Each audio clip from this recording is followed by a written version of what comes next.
family defied the critics with their tight music skills and wholesome image. They also redefined the meaning of boy band. Get the bus on.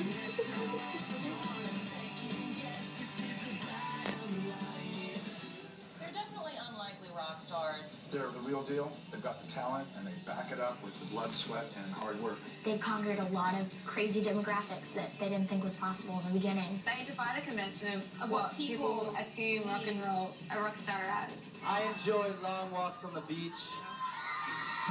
The Jonas Brothers were raised in a religious home, far removed from the sex and drugs of rock and roll.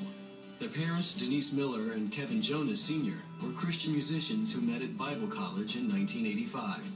We did not actually date. We became really great friends, but by Christmas it was really evident to both of our hearts that we would like to spend the rest of our lives together. And right back from Christmas vacation, he proposed.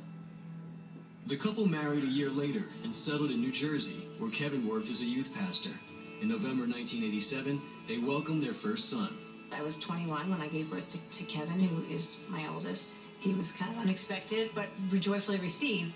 And he was the most outgoing little thing, a curly little head, and he talked nonstop. The three soon relocated to Casa Grande, Arizona, where they were joined by another baby boy on August 15, 1989. Joseph was always quiet when he was little, and because I think he was in Kevin's shadow a lot. Kevin did all the talking, so he didn't really need to say anything. Meanwhile, Pastor Jonas took the family on the road. We traveled in a 15-passenger van with the trailer hauling behind us. We would travel for hours, and I would get to a location, and I would have to perform with my husband and this group.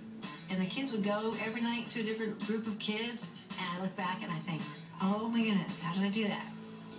In September 1992, the newest Jonas brother, Nicholas Jerry, was born in Dallas, Texas. Nicholas, my number 3, was our musical little genius from the time he could do anything. I knew he had something that was different. He could recognize musical instruments and tones. We would listen to everything from country to pop to rock to classic. And he would call out the instruments, drums, guitar, bass, oboe, French horn, violin. And had perfect pitch. It was shocking to us. The family kept singing and moving.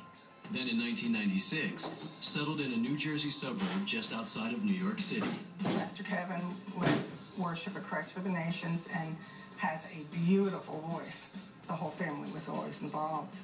It was a wonderful time. I think it helped them, to understand how to communicate with people and learn how to be in a band. Kevin would be one of the guitar players. Nick and Joe would be the singers. That's kind of where I branched out a little bit because they always have Christmas plays and things like that at churches.